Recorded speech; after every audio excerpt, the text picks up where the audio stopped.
السلام علیکم دوستو، آپ دیکھ رہے ہیں ایمی سیز۔ دوستو، اگر آپ دنیا کے بارے میں کچھ نہیں جانتے تو جانیے دنیا کے بارے میں ایمی سیز کے سانگ اور دریافت کیجئے دنیا کے نئے رنگ، کچھ دلچسپ حقیقتیں، کچھ ہلا دینے والی، کچھ دلا دینے والی۔ تو دیکھتے رہیے ایمی سیز۔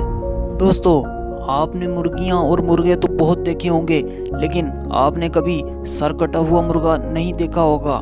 1945 کے موسم خزاں کی ایک سرد رات میں لائیوڈ اولسن، جو کہ فلوریڈا کولوراڈو کا رہائشی اور ایک کسان تھا، رات کے کھانے میں مزیدار چکن کھانے کی غرض سے اس نے مرغیوں کا شیڈ ہٹایا اور اس میں سے ایک مرغا جس کا نام مائک تھا اسے نکالا۔ لائیوڈ اولسن ایک تجربے کار انسان تھا، لیکن اس بار غلطی سے اس نے مرغے کو گردن سے تھوڑا اوپر سے کاٹ دیا تھا۔ مرغے نے اپنے سر کا کچھ حصہ کھو دیا تھا۔ اسی دوران مرغا اس کے ہاتھ سے نکلا اور بھاگ گیا۔ لائیوڈ اولسن جب صبح اٹھا تو اس نے پایا کہ مائک نامی مرغا ابھی بھی زندہ تھا اور اس کے سر کا بالکل تھوڑا سا حصہ اس کی گردن کے ساتھ رہ گیا تھا۔ اس طرح مائک بنا سر والے مرغے کے نام سے مشہور ہو گیا۔ مائک بنا سر والا مرغا پورے 18 مہینے زندہ رہا۔ اس کا مالک اسے گردن میں بنے ایک سوراخ کے ذریعے کھانا کھلاتا تھا، حتیٰ کہ وہ عام مرغوں کی طرح اڑ بھی سکتا تھا، لیکن اس کی بانگ پر ضرور اثر پڑا تھا۔ مائک ملک بھر میں ایک شو ایکٹ کے لیے دورے پر بھی گیا اور اس کے بعد یونیورسٹی آف اوٹا، جو کہ سالٹ لیک سٹی میں واقع ہے، وہاں مائک کا جائزہ کیا گیا۔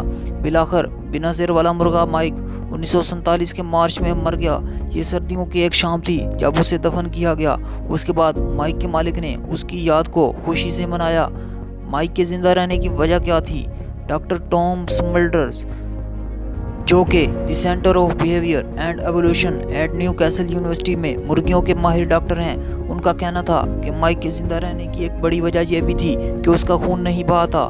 حقیقت یہ ہے کہ وہ سر کے بغیر زندہ رہنے کے قابل تھا، جس کی وضاحت انہوں نے یوں کی: انسانوں میں اپنے سر کا کچھ حصہ کھونا بھی پورے دماغ کو نقصان پہنچاتا ہے، لیکن مرغیوں کے معاملے میں ایسا نہیں ہے۔ آپ یہ جان کر حیران ہوں گے کہ مرغیوں کا دماغ کتنا چھوٹا ہوتا ہے۔ یہ زیادہ تر کھوپڑی کی پشت پر آنکھوں کے پیچھے ہوتا ہے۔ رپورٹس کے مطابق مائک کی چونچ، آنکھیں، چہرہ اور کان کٹ چکے تھے۔ ڈاکٹر سملڈرز کا اندازہ ہے کہ مائک کے دماغ کا 80% حصہ بچا رہ گیا تھا، جو کہ اس کے جسم، دل کی شرح، سانس لینے، بھوک اور نظام کو کنٹرول کر رہا تھا، اور اس طرح مائک پورے 18 مہینے زندہ رہا تھا۔ ان سب کے باوجود پھر بھی ہم بھول جاتے ہیں کہ اس کائنات کو چلانے والی طاقت کوئی اور نہیں، اللہ کی ہے۔